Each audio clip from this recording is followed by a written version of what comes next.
Hey, everybody. We are here today with Gene Selassie, the author of Avengers For Dummies and many other things, as far as I'm understanding now. How you doing today? Doing well. How are you guys? Yeah, we're doing good. all right. Doing all right. So, Avengers For Dummies. What can people who want to read the book, what can they expect up front? How did it come about? How did Avengers for Dummies come to you? Well, the ball got rolling originally. Wiley Publishing, the people who do the For Dummies books, brokered a deal with Marvel to do a series of short, sweet, to the point. This is boilerplate. This is what this franchise is. These are the creators who worked on it. These are some of the important stories. A good friend of mine who actually gave me my first break in comics, Troy Brownfield. He got brought on originally to do the Marvel Universe one. And once the individual books started getting their own For Dummies, he recommended me and I got the gig. And being a lifelong Avengers fan, this is pretty much a dream gig. Nice. That's perfect. And you're our third writer from the Dummies book. From Wiley, yeah. Oh, nice. Yeah, Justin was on, and Stuart was on, and Troy is on. We have him in 2 weeks. He will be. We love these books, and we love that these these are perfect for people who have been fans and have been reading forever and ever like us, and for people who are just movie fans who want to get into the comic book. So it's perfect. If you are a comic book fan of any level, you need to buy the Marvel Dummies books, the Avengers, and there's Avengers, there's Captain America, Spider-Man, and then there's a Marvel Universe one, right? Yeah, and there's an X-Men one that just recently came out. Yeah. Yeah. So I believe that's it for the first wave. From what I understanding, they're testing the waters to see, and crossing my fingers that there are more to be made, because I have another favorite character of mine I'm hoping to get a shot at. That's good. Who is it? Iron Man. Oh, yeah, that's an obvious second one. Absolutely. Especially for Avengers. Yeah. So it's my all-time favorite solo character. That's great. So the Avengers it's a complicated history, actually, because it starts as a relatively simple team-up book, but then over the years, there's so many different iterations of the team. And how do you take a subject like that and kind of simplify it for people who maybe aren't used to like the massive continuity that's in, something like Marvel Comics? Well, and this is where I think the format, doing it for the For Dummies format, for lack of a better term, it boils down things to chapter by chapter. Like we go through, this is about the creators who started it. This chapter is about how the characters came together. This chapter is about their headquarters / vehicles / the paraphernalia. Chapter we may get into the larger chapters of every person who had ever been an Avenger, and that's everyone all the way up until Blade recently. Okay. Yeah. So I get it to about 2020, late 23, early 24 continuity. Wow. I feel like it would be so easy to get lost in the weeds with something like this, like Avengers and X-Men too. I mean, X-Men, I can't imagine trying to break down the X-Men continuity into a simple form. It would be so difficult. That would need 5 volumes. Easily. Like I've been an X-Men fan for a really, really long time, and I am completely lost right now. Yeah. So, but the Avengers, again, they have a pretty complicated history. So I guess the format is what really helps it be approachable. And these are meant to be modular, right? Exactly. So like, you don't have to read it linearly. Right. Exactly. You can jump in any chapter if you're like, hey, I want to see who he thinks the top Avengers threats are. Jump to that page. Right. Hey, look, let's check out the romances that have occurred throughout the years in the team. Jump to that chapter. Yeah. That's awesome. That's awesome. So for you, what's your favorite Avengers storyline? What storyline was your... I'm assuming you did a lot of research and you read a lot of Avengers comics researches. Yeah. This is essentially my third read through of every issue from the beginning. Wow. So a lot of the stuff was off of memory, and it was just, I would say, going between the beginning and, let's say, Disassembled, I probably have a gap of maybe 30 to 40 issues in that whole 500 issue run that I had to go back and reread. Right. But other than that, like, a lot of it came from memory. So yeah, it did take a bit of research, not as much as it would if it was a franchise I was not as familiar with. Right. So, as far as favorite storyline, that's a tough one. Quarterback Saga. If I had to make a top 5, Korvac Saga's in there. Mm-hmm. Under Siege is for sure in there. Ultron Unlimited. Yeah. Mm-hmm. The Kang Dynasty. Oh yeah, Kang. Yeah, Kang Dynasty. Yeah. That's a highly underrated one, I believe. Mm-hmm. And Kree Skrull War. Oh, Kree Skrull War is a great story. Yeah, that is a good one. Now, in addition to this book, you've written other stuff. You're a journalist as well, right? Yeah, he won an Eisner Award. Eisner Award. Mm-hmm. And nominated for a Ringo Award. Yep. So, how does this compare to writing sort of your other stuff, like a comic? Yeah.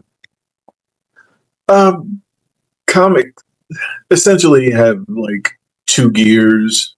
One gear geared towards comics / prose / screenwriting, mm-hmm. and the other, as far as I've done a little bit of sports journalism, covered MMA and pro wrestling for a few sports sites. I know. And that's completely different skill set. This project required a little bit of column A, a little bit of column B. Right. Yeah. Because, and to really not just to make it not feel like just a glorified Wikipedia entry. Right. Mm-hmm. Right. That's a great way to look at it too. It's because this is not a glorified Wikipedia. It's really, like I said before, it's for comic book fans. If you're a comic book fan, new, old, no matter where you are in your comic book journey, these books are perfect to jump in and just get a history of what not most people aren't reading all the Avengers at this point, me being excluded from that, but this gets you caught up to speed on a lot of things. Mm-hmm. Do you want to jump into the? No, we could talk comics still. stick on comics. So, go ahead. There's a subject that Chad likes to bring up every once in a while. If I can bring it up in an interview, I will bring it up every time. And doing research for you, you have an area that you cover that is of huge importance to me in my life throughout my childhood to now. And Brian has no clue about this thing. Keep saying that you know a little bit, nothing. That's not true. So I love talking to people who are in the comic industry about wrestling. I am a lifelong wrestling fan.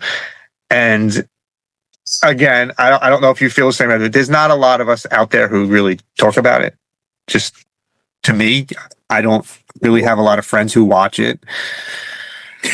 I think there was a good period. I felt the same, but I think we're kind of in a new renaissance, so to speak. I wouldn't say it's anywhere near as popular as it got at the height of like Monday Night Wars in the 90s. But over the last 3 years or so, I would say popularity has spiked quite a bit. And what would you attribute that to? AEW? Combination. AEW, WWE getting Vince McMahon the hell out of there, and creative was just stagnant for the longest, and I think Triple H was the shot in the arm that their creative team needed. But higher profiles in the States of like international companies like New Japan Pro Wrestling, AAA, CMLL, the rise of the indies, where more indie shows are getting more like airplay on like YouTube and everything. So we're able to see the hot new thing even sometimes before WWE management or TNA management can take a look at them. That is a great way to look at it, because I like I said, I've been a fan for years, and there was a time where in recent history where WWE was just, to me, was getting very boring, and I was having a tough time watching it. And what I did to fill that space in was I did New Japan. I watched New Japan, and it was seeing Omega and seeing the Bucks and everybody that was there was Okada. And I was telling my very few friends who were wrestling fans, I was like, they were WWE. I was like, you have to watch this. These guys do stuff that, it's ridiculous what they're doing. It's so much better product. And that product is AEW now. It's those guys. Pretty much. Yeah, exactly. I hate to say it, but New Japan's roster got completely raided. Destroyed at that point. It really, and a testament to them that they're still going and they're still producing some great talent there. And their relationship is fantastic with AEW, but they saved my love of wrestling at a time when I was really starting to wane, to be honest with you. And I rarely watch WWE now. I'm AEW. I watched consistently. Yeah, I watch. I have to keep up with quite a bit, so it's. So you have a podcast, right? You have a wrestling podcast. Where we had one, right? We're kind of thinking about having the Phoenix rise from the ashes again. Now's the time. It is. It's just when I was doing it, when I say I was watching everything, it's like Monday night Raw, Tuesday night NXT, Wednesday night AEW Dynamite, Thursday night TNA Impact, Friday night SmackDown, Saturday night AEW Collision, Sunday night Ring of Honor, Sunday afternoons AAA. Yeah. When I have a chance, New Japan Strong. It got to be a bit overwhelming. So when we revisit the idea of a podcast, we're going to have to kind of streamline things a bit. Mm-hmm. Yeah, but it's funny you said it, because my wife at that time, and I was watching that Thursday TNA and all the other stuff too every day. She's like, how is wrestling on every day? I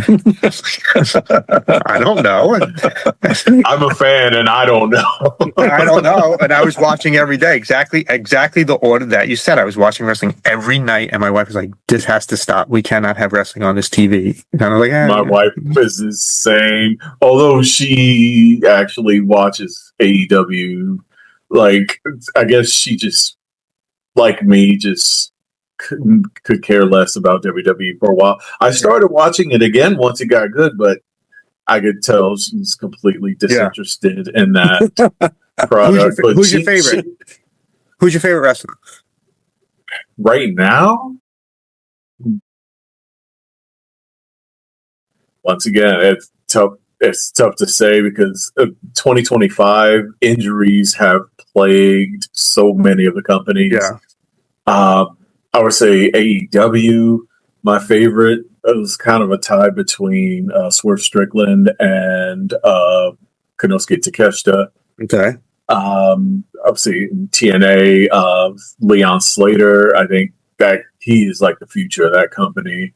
NXT, Javon Evans. I don't know why they haven't pulled the trigger on that guy yet. He is just insanely good. Ring of Honor, Athena / Ember Moon. She's just, I have no problem with her holding the title for, it's about to be 3 years now. Yeah. She's been the women's champ. So yeah. I have favorites in each company. New Japan, Gabe Kidd, he's not the greatest in the ring, but he's got more presence there probably than 80% of the roster. I wish they would do something with Tomohiro Ishii. It's like, you got a story right there. The Terry Funk ECW story, the old gunslinger coming back for one last run. Yeah. Have him, I booked him winning the G1 at just feuding with all the way up with a couple of people to build all the way up to the dome, and let that old gunslinger give him one world title run. That's all. One last run. Yeah. I'm just realizing that inevitably there needs to be a Wrestling for Dummies book. Yeah. And that dummy's me. I guess we can make that announcement. Guess what project I'm working on? Oh, really? Really? Oh, yes. Excellent. Mm-hmm. I guess we could we were going to save the official announcement, but it somehow got leaked. None of us involved know how it got leaked. Oh, but well, there's always it's that wrestling world. There's always leaks. Mm-hmm. Yeah, if you go to Barnes and Noble or Amazon, you can see Pro Wrestling for Dummies, co-written by myself and one of the top wrestling journalists in the world, Brian Alvarez. Ah, well, that's awesome. Wow. So what is it going to cover? When I say everything, we're covering the major promotions, the Hall of Fame wrestlers, not just WWE Hall of Fame, but from around the world. We kind of had because we're with Avengers for Dummies, we're working with limited space, so we'll have about a little more room there, about 300 some odd pages. So we're kind of going to have to limit it to early 1900s. Okay, because so you are going to the 70s, and you're going to look at the 70s and NWA, definitely. AWA. That's Smoky Mountain, Mid Atlantic. So you're going to go over the territories. Yeah. Oh, that's great. That's fantastic news. And like Brian said, he needs it. He needs a dummy. Oh yeah, I love some of that AWA stuff, like that pre Mr. Perfect Kurt Hennig. Yeah. Oh yeah. Scott Hall, when Scott Hall first comes out there, and it's totally different character than anything else he plays. Yeah. This is my some language. Some of the old Portland stuff with Roddy Piper. Yeah. And Eastern Championship. A lot of people say it didn't get good until it became Extreme Championship Wrestling, but I think there were some gems in Eastern Championship before the switch over to what we know as ECW. Yeah. I'm a huge. That's funny. We were just doing an interview recently with another wrestling fan, and I'm a huge Florida. I loved Florida wrestling with Gordon Soley. That's what made me love wrestling was the Dusty. So you're Rhodes, a Dusty fan, yeah, 100%. Dusty Rhodes, Ron Bass feud, and for me, I grew up in New York. You had to watch it at Thursday nights at midnight. I had to sneak out of bed and go and put it on UHF and watch it. See, I didn't know where to find anything, but because I grew up in New York as well, I didn't know where else to find stuff that wasn't WWE. So, buddy of mine, his uncle was a tape trader. Right. So when he would get those VHSs, I'm like, "Hey, Mom, could I go crash at a friend Shelton's house up the block?" Sure. All right, and we're watching All Japan. We're watching FMW, so I'm watching the barbed wire death matches and stuff. It was. I mean, such a good time. I'm so happy to hear that they're doing a Wrestling for Dummies. That's you got the scoop. And speaking of which, the Florida that Dusty one of those matches made it into the previous book I wrote. And how they rumbled, where I kind of went through my picks for the top 80 wrestling matches. Which was it? Years. Dusty who? It was Harley Race, one from the Armory in Tampa. Yeah, from that 1979. That's it's essentially from my first 40 years of life. So I picked my top 80 from January 1979 through December 2018. It's fantastic. Guys, so I have stuff going back to 79. I could talk Florida forever because the time there, Kevin Sullivan and the Purple Haze time is some of my favorite wrestling ever back then. The last time I got to see Kevin Sullivan live, rest in peace, was at a indie show when I was then living in Florida, where him and Abdullah the Butcher, it was just... They support each other? Yes. Oh. And some of the people... A devil character in the Florida Championship Wrestling. And he had a guy that was called the Purple Haze, who was a longtime wrestler. And he destroyed Dusty Rhodes. Destroyed him. So. He played a devil character. Yeah, he was, and he had devil character for many years in different promotions. He that devil. I will look for that on YouTube because that sounds amazing. I wonder if it's out there anywhere. 100%. I've watched it recently. Oh, okay. I watch old Florida Championship Wrestling on YouTube now. It makes me feel like I was 10 years old sneaking up to watch. See, I've been going on a binge watching some old World Class, so catching some of that classic Von Erich stuff. Yeah, it's funny. It's funny because right now, actually, that's what I'm doing, the old Florida stuff. I watch some of the old Georgia wrestling, old Florida wrestling, and just to see who was there early on, like the first time they wrestle. I love seeing guys with like Barry Windham in Florida when he first starts is a fantastic run. Sam Houston when he was there, fantastic stuff. Sorry, I got off track. But now it turned as Dummies. So I was like, at first I was like, Dummies is going to be mad because we're getting off track with Avengers, but it's a Dummies. It's a Dummies thing. So that is. There's a segue. We'll find a segue if there's not one. It was perfectly segued there. Yeah. So what other Dummy books you're writing that might interest me? That actually is it for the time being. Kind of just in the talks about some other projects coming down the line. So.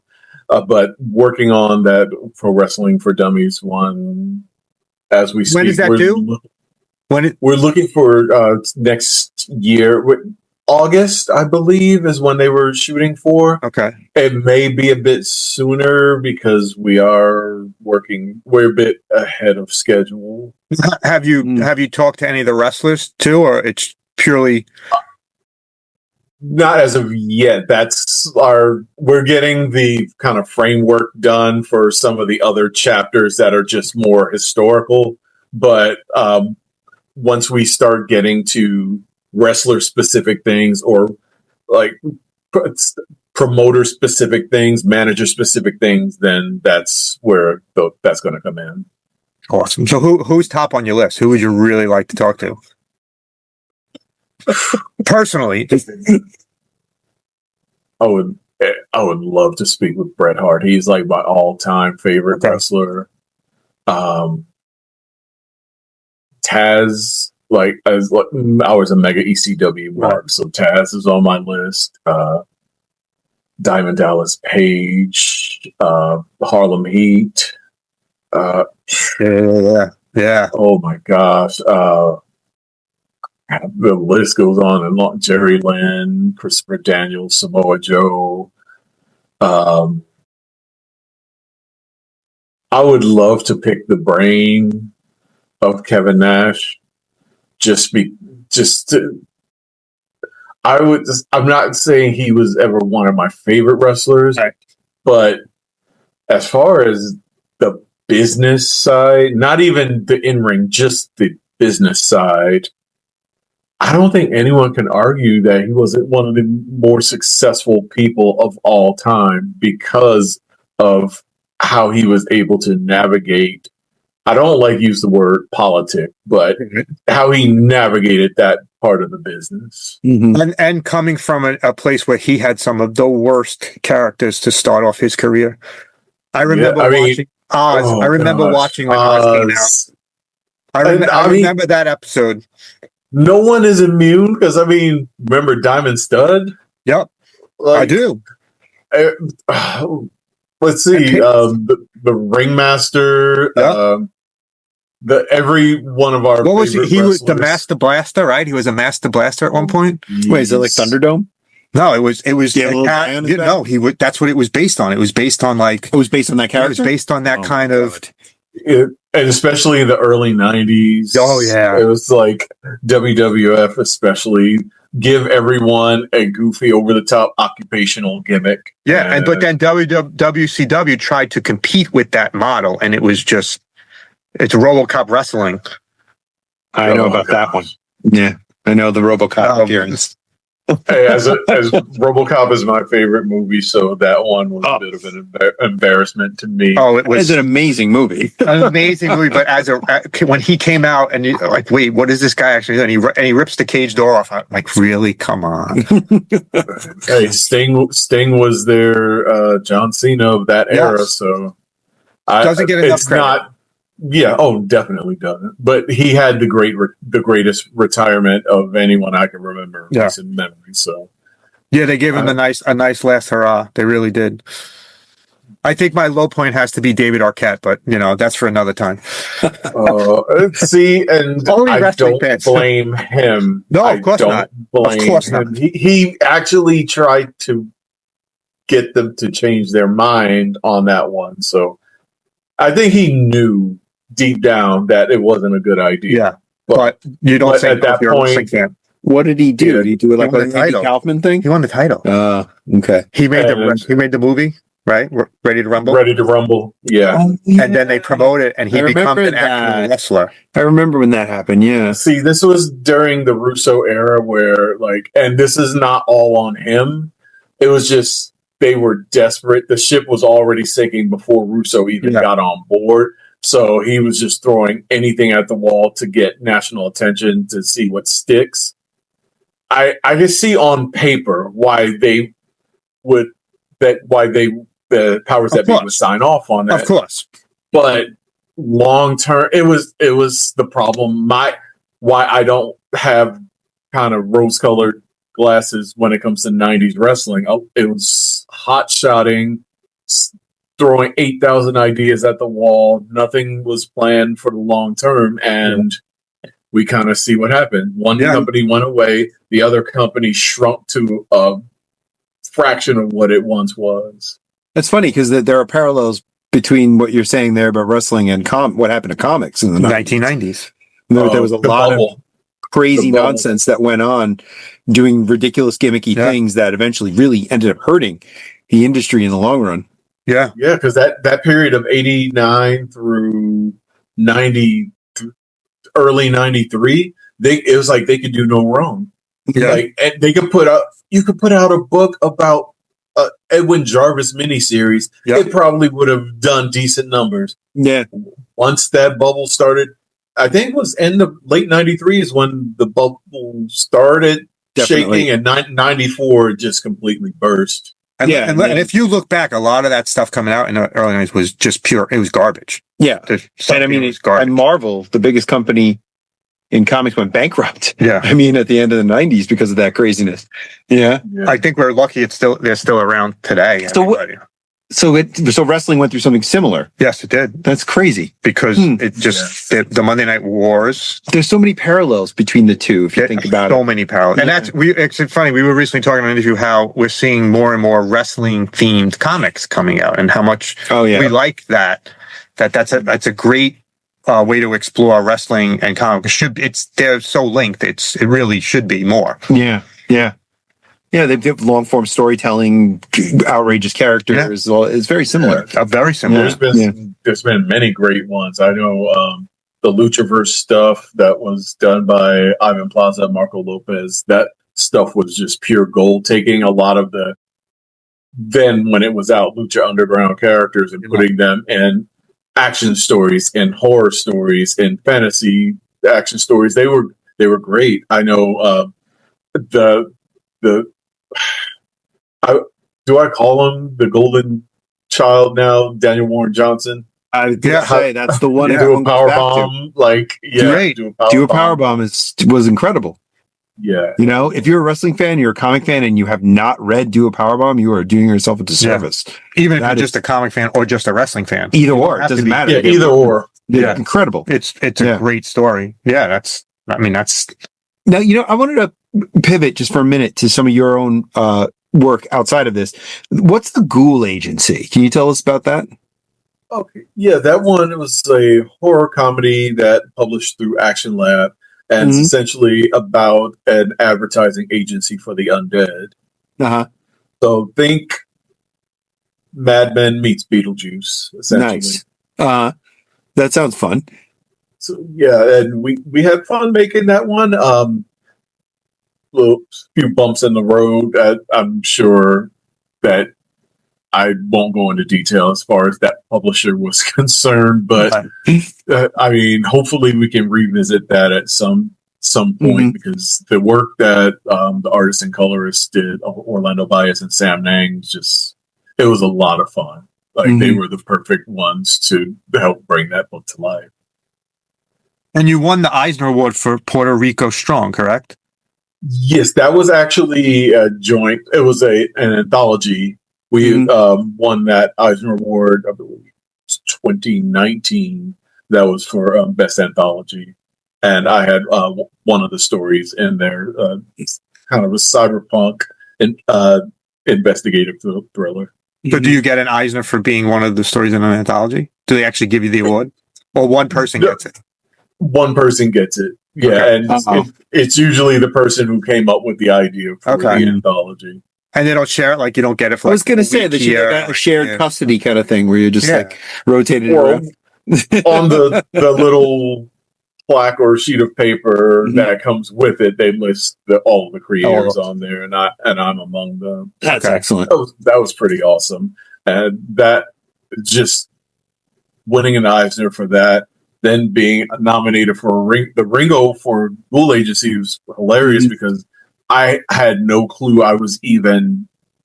I think with the Ringo Awards, they kind of have a general field of books, and when they make the announcement, the day it hit social media. I woke up to 17 messages of congratulations. I'm like, what? What happened?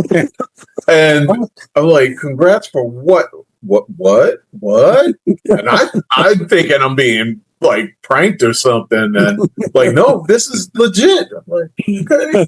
It was pretty awesome. So we got to go to the award ceremony at Baltimore Comic Con, which was great convention. It's a great convention, Baltimore Comic Con. I was just there a month ago. Fantastic convention. So I'm hoping I get to go back. That was 2 years ago. So I'm hopefully next year going to try to make the rounds. I will be there. Yeah. Are you going to be doing conventions in support of the Avengers book?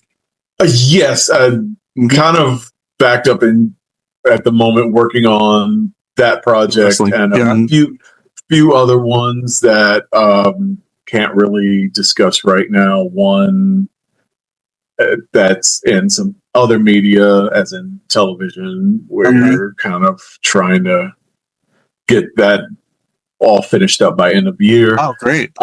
But by next year, definitely doing the big Texas conventions. I did Comic Palooza last year at Houston. I'll be there again.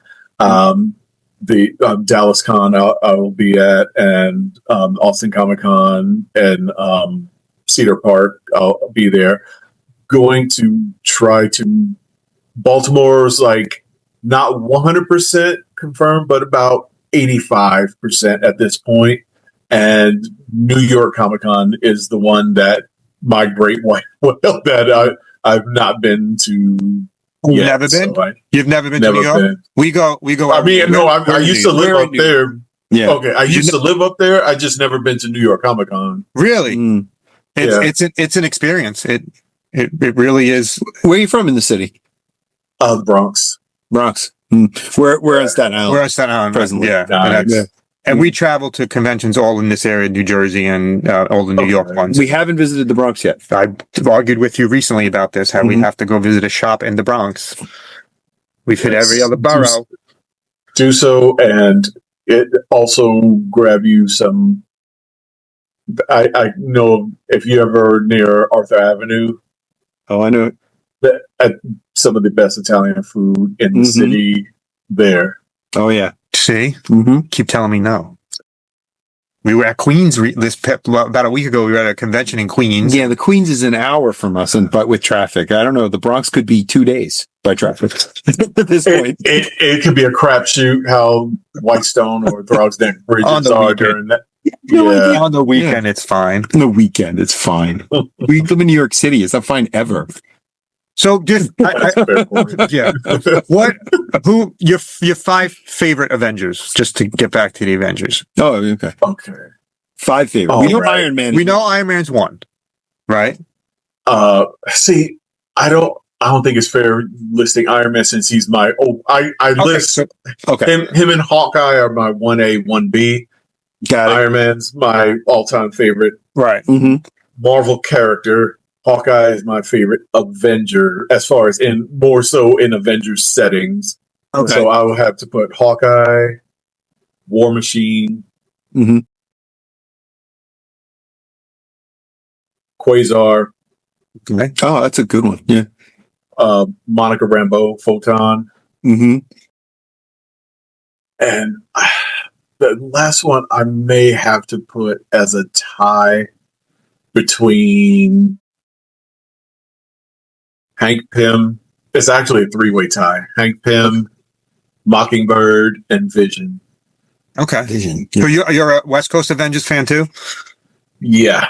Oh yeah. I'm a huge fan of Pym's like slow road to redemption, and Mockingbird probably the most underrated Avenger of all time in my eyes. Yeah, I just finished putting that whole entire run together. The West Coast Avengers. Yeah, I just recently rebought all of the so I bought single issues, so I rebought single issues, and now I'm working on the Avengers too, which has been fun. That's a mild undertaking. No, it's way easier than Fantastic Four has been. Let me tell you, the Avengers honestly, the prices.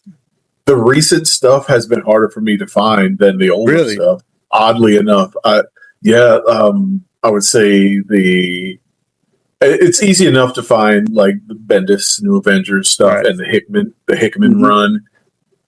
Everything between after that, I believe it was Wade, all the way up through the most recent stuff with Jed McKay. That one I was finding harder and harder time finding issues. Yeah, really, some reason. Well, how is the comic book scene in Texas? How are shops and? Well, I can't really speak to Houston or Dallas as much. Mm-hmm. I've been to a few in San Antonio. They're awesome. Austin is a great comic book town. You have some of the bigger shops in all of Texas here. You have between Austin Books and Comics, Rogues Gallery, Dragon's Lair. You got quite a few really high quality shops. About Lone Star, how far are you away from them? Ooh. You ever been? That's a good. Well, I'm outside of Austin now, so oh goodness, how far? Yeah, that's one of the biggest ones. Galveston. Yeah, it's one of the biggest ones. One of the biggest ones in the country. Really, he's well known throughout the country. Yeah. That's a big fish. So yeah, that's near the coast. Yeah. So that's about 3-ish hours, 3.5 hours. Yeah.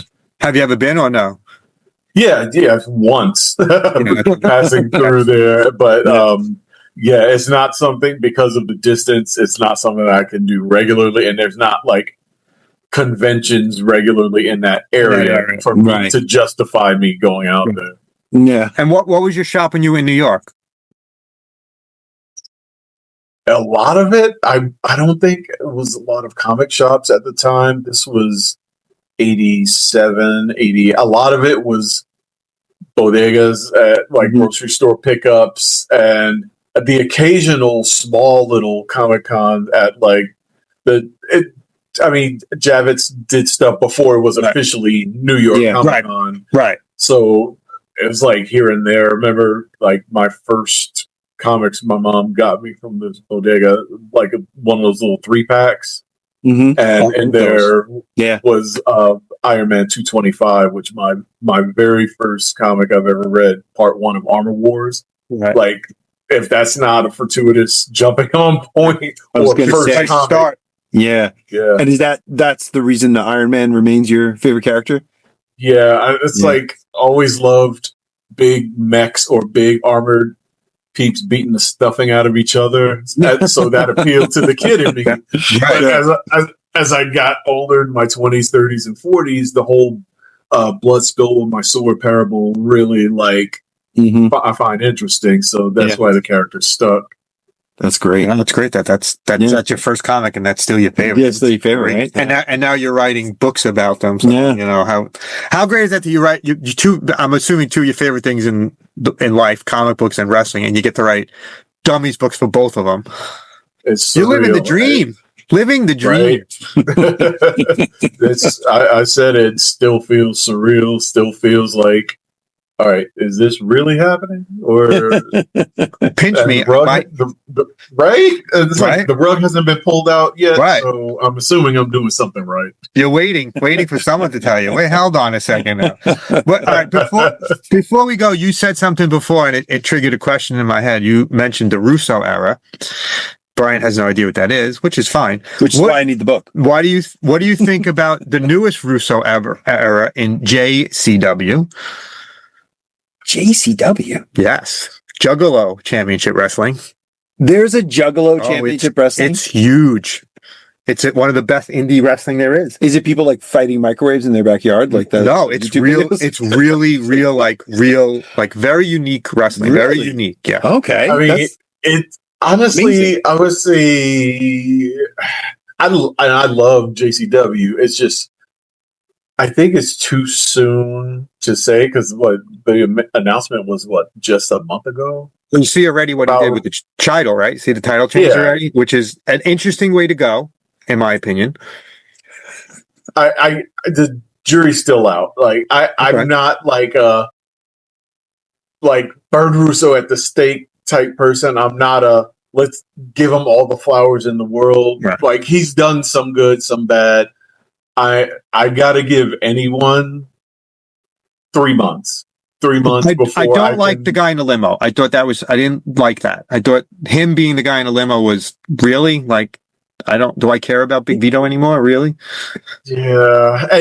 And that's my concern with him. Like, is he so outside of the what's hip in 2025 that is going to be bringing back everyone that he worked with and that he knew? That's got to be a fear. And you don't want letting that.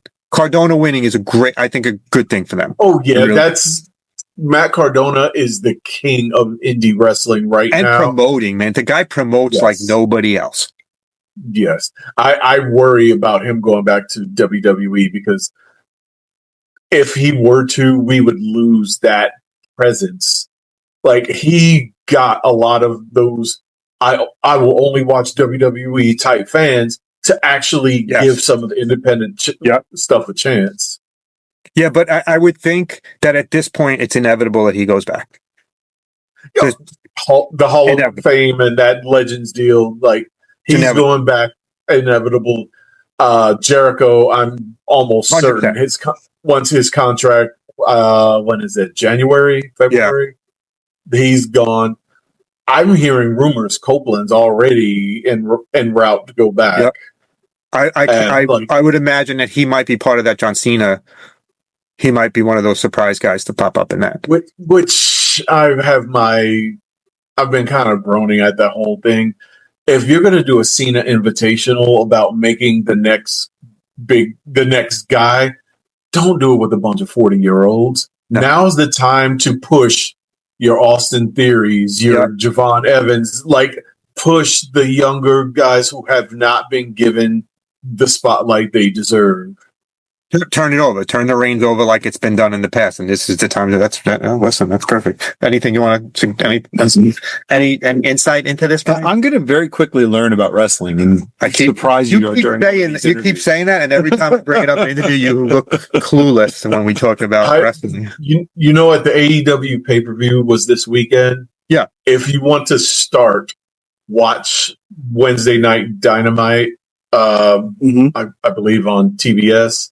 Yeah, the first pay-per-view the first show after a pay-per-view, it's pretty easy to kind of catch up. They'll usually do a video package explaining everything that happened at the pay-per-view and catch you up. Were you surprised that he won? I'm shocked that they took it away from him. I'm shocked. I don't know the logic behind it. I haven't been able to figure out why you would do that. Are we talking about Samoa Joe? Hangman? Yeah, okay. I'm okay with it because I don't think Hangman was in the original plans anyway. Right. Everything that's happened since All In, it felt like this was supposed to be Darby with the belt, but that's because exactly how I feel. What are they waiting for? Well, he decided to go climb Mount Everest, so it's like they couldn't. They waited for months for it. But he got destroyed at this pay-per-view, though. He got destroyed. Why do you do that if you want to give him a title? I think they're cooling him off right now. If you have him hot, you're going to have the audience saying, "Why is he not in the world title picture?" So I think he should be. It's just where do you stick him now that another person in that title contention has returned, right? And rumored that two more are about to be elevated to world title contention coming up soon. It's going to be a crowded main event scene. So I think it's wise to kind of cool him off. If I was them, after Hangman gets his eventual rematch, I will cool him off too. Maybe put him and Swerve as a tag team. That would be how I would look at it. As the tag team that maybe does, even though it's being so overdone, I hate the tag team that doesn't get along because like up and down the card, it's kind of been annoying in AEW how many. Like we've got that with the Acclaim, we've got that with Okada and Takeshita.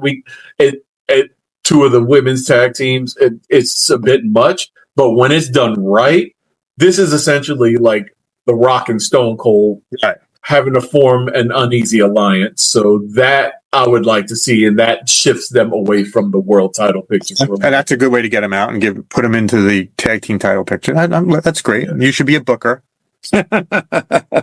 I get told that often, but I would not. That's in way over my head. I'd book Omega as a champ. I've been waiting for that again. So that's Omega deserves one more go if his body can hold up. Yep, I feel that's my concern. He's had injury on top of injury on top of injury, and he worked hurt for like all of 22 and half of 2023. So he needed that time off. He came back and was not. You could tell he wasn't fully healed. Yeah. If he can go, put the belt back on him one last time. I think that he's one of the best we've seen ever. I really believe he's one of the best. He comes out of Japan. He's a Canadian, but he cut his teeth really in Japan. He became a huge wrestler in Japan. Okada was my favorite of the modern era up until his AEW run. This is awful. It's awful. I don't want to say he's coasting, but you can tell he's not. You get a good match out of him if a veteran is in there with him. That will force him to have a great match. Like if you put him in there with a Mark Briscoe, you put him in there with a Samoa Joe, he's going to have a great match. But not many. A lot of the roster is super young. They're not going to put the pressure on him to kind of. I would shoot him and Omega just one more time. That's how I would end it. I don't want to see it again unless we get the real Okada back. That's what I want. I want the real Okada because I want that New Japan. His stuff. The guy's amazing. The guy's an amazing wrestler. If you saw my book, I kind of cheated what I used. What I was talking about my top matches. Yeah. My number 2 was the Flair Steamboat trilogy. I saw one of those. I was at one of those. I got crap for it because you can't put a whole trilogy as one match. But then for my number 1 pick, I did the Omega Okada saga. All 4 their matches. Some of the best matches ever. And it's funny because that's anytime I think about the best matches I've seen in person, it's the Steamboat Flair in person. I saw one of their matches during that trilogy. It was amazing. Look, thank you so much for taking the time. We appreciate it. We appreciate it. I'm so glad you're doing a wrestling Dummies. We are both in. I'll buy Brian one just so he can finally understand what wrestling. The hell's going on. Actually get in the conversation. But when that's ready to come out, you want to come back on, please. We would love to talk more about. I appreciate it. Wrestling. Thank you guys have been Gene, thank you so much. Thank you. We'll talk soon, all right? Be good. Take care of yourself. Thanks. You as well. Thank you again. Bye-bye. Bye.